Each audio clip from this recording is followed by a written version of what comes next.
She was tired, lonely, and scared. And all she wanted was something warm to eat. But one wrong number didn't just change her night. It saved her life.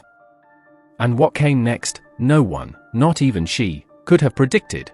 Emily Carter was like many of us. Living in a city full of people, yet feeling completely invisible. She was 29, a freelance graphic designer working from home. From the outside, she seemed fine. But inside, she was falling apart. She had lost her mom the year before. Her boyfriend had just broken up with her, calling her too much. And her savings? Almost gone. Each day felt heavier than the last. That night, she was hungry. But not just for food. For warmth. For a voice. For anything that reminded her she was still alive. She picked up her phone to order Thai food. A place she'd ordered from before. Her hands trembled slightly as she typed in the number. 1 digit off. She didn't know it, but that small mistake changed everything. The phone rang. Once. Twice. Click. A calm male voice answered. Hello? She blinked. There was no kitchen noise. No restaurant chaos. Just silence and this man's gentle voice. Confused, she muttered. Is this Thai garden? A pause. Then the man replied, almost softly. No. I think you dialed the wrong number. Are you okay? Emily felt her breath catch. She didn't even know why. But something about how he asked that, so sincerely, hit her hard. She hesitated, then whispered. No.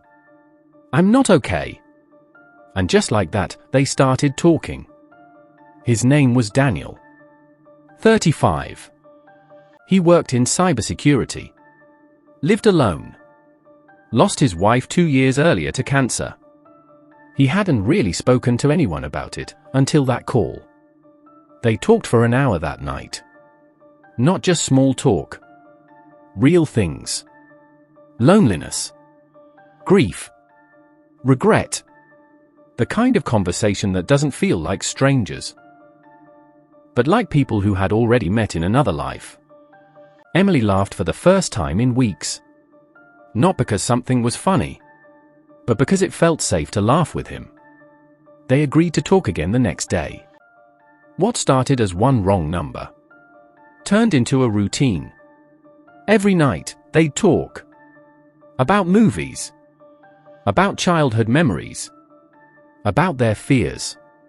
Daniel would stay on the line until she fell asleep. Sometimes, she'd wake up and find the call still running. Just silence. But comforting silence. He told her, I don't know what you were looking for that night, but I'm glad you found me. She replied, I didn't even know I was looking for someone. Then came the night everything changed. Daniel called. No answer. He texted. Nothing. Something felt wrong.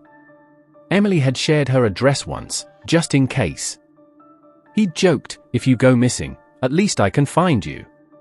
Now, that joke felt too real. He rushed to her apartment. The hallway was quiet. Her door? Slightly open. He walked in, heart pounding. She was lying on the floor. Still breathing, but barely. Carbon monoxide leak. A silent killer. The entire apartment filled with it. She hadn't smelled it. Hadn't noticed. But Daniel had come just in time. He called 911. Paramedics arrived. She was rushed to the hospital. The doctor said 1 more hour and it might have been too late. He stayed by her side the whole time. When she woke up the next morning, pale and weak, the first thing she saw was him. Sitting in the chair, eyes filled with worry and relief. He whispered, You called a wrong number. But I think that mistake might have been the best thing that's ever happened to me. Tears filled her eyes. She reached for his hand and said, I think it saved me. But the story doesn't end there. After she recovered, they started seeing each other in person.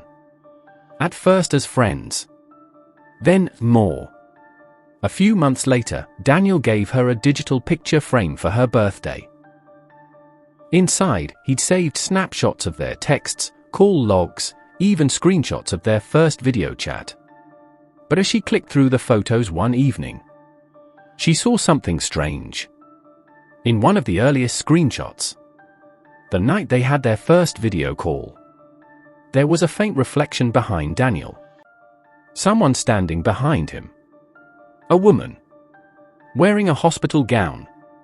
Emily's heart raced. She showed it to Daniel. His face turned white. It was his wife. But she had passed away months before that call. Daniel stared at the photo, speechless. He whispered, "That was the night I cleaned out her old things. I felt like she was there, watching me." They sat in silence. Neither of them could explain it. But both felt it. Someone had brought them together. Maybe it was fate. Maybe it was love from beyond. Maybe it was just the universe finally being kind. So next time your phone rings unexpectedly, or you hear a voice you weren't expecting, don't ignore it. Because the wrong number might just be your lifeline. If this story moved you, don't forget to like and subscribe.